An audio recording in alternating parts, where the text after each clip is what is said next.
a ceremony in laying the cornerstone. Like ancient Israel, the United States has fulfilled Isaiah's curse. The hewn stone was quarried from bedrock in New York. The stone, a massive 20-ton block, was airlifted to the site. They then laid it in the very place where the bricks had fallen, ground zero. The mayor of New York City, the governor of New York State, the governor of New Jersey, and other officials tasked with the rebuilding, as well as corporate leaders, special VIP guests, and the spectators gathered for the occasion.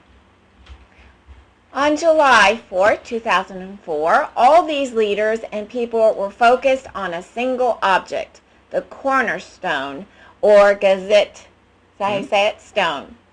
The massive 20-ton rectangular block of cut granite rock that was laid on the ground ordained by God so that the chapel of St. Paul was built exactly there. Right.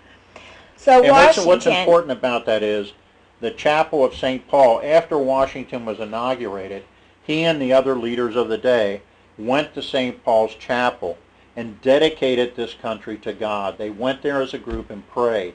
And interestingly enough, St. Paul's Chapel, which was right near ground zero, escaped all damage in the attack. That's amazing. So Washington, our Senate, Congress, our forefathers dedicated our nation to Jehovah God in New York City, that ground today known as Ground Zero. The hewn stone was named the Freedom Stone and represents the stone of defiance, our defiance in the face of God. Consider what God directs us to do in Exodus 20:25. And if thou wilt make me an altar of stone, thou shalt not build it of hewn stone, for if thou lift up thy tool upon it, thou hast polluted it. Why is the stone that is hewn for the altar polluted? It is because it represents the works of man, and we know that the works of man are polluted due to sin. Right. By having a stone that is not hewn, it is thus a stone created and formed by God. Man cannot make any claims to the cutting, polishing, changing the stone in any manner. The stone is as it is by the hand of God. It is not defiled by the sin of man, nor his pride in saying, look what great work I've done in the hewing of this stone. What did Governor George Pataki say about the hewn stone? Today is indeed a momentous day. Today we take 20 tons of Adirondack granite, the bedrock of our state, and place it at the foundation, the bedrock of a new symbol of American strength and confidence. Pataki stated that this 3 years after God's warning judgment of 9/11. We did not heed the warning after 9/11. We did not heed the warning of 4 July 2004.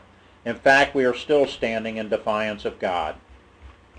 Then President Obama's inaugural address given on January 20th, 2009, reiterated the vow to rebuild, to begin anew, and rise from the ashes on our own, and without the collective prayers and sanction from God. His theme was one of defiance. Note how many times he said, we will in his speech. So I quote, starting today, we must pick ourselves up, dust ourselves off, and begin again this work of remaking America. For everywhere we look, there is work to be done. The state of our economy calls for action, bold and swift. And we will act, not only to create new jobs, but to lay a new foundation for growth. We will build the roads and bridges, the electric grids and digital lines that feed our commerce and bind us together. We'll restore science to its rightful place.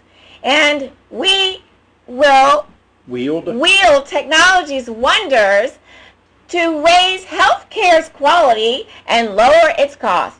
We will harness and transform the sun and the winds and the soil to fuel our cars and run our factories. And we will transform our schools and colleges and universities to meet the demands of a new age. All this we can do. All this we will do. We will not apologize for our way of life, nor will we waver in its defense. And for those who seek to advance their aims by inducing terror and slaughtering innocents, we say to you now that our spirit is stronger and cannot be broken. You cannot outlast us, and we will defeat you. So how many times do you think he said "we will" in that? I don't know. I didn't even like reading it, Al. I'm cursing myself. Not really, God, right? Obama prophesied our doom with his clear-cut act of defiance in the face of God. But we go on to number 10. Okay. On January 20th, 1998, the Lewinsky scandal erupted as Israeli Prime Minister Netanyahu met with President Clinton at the White House and was rudely treated by Clinton.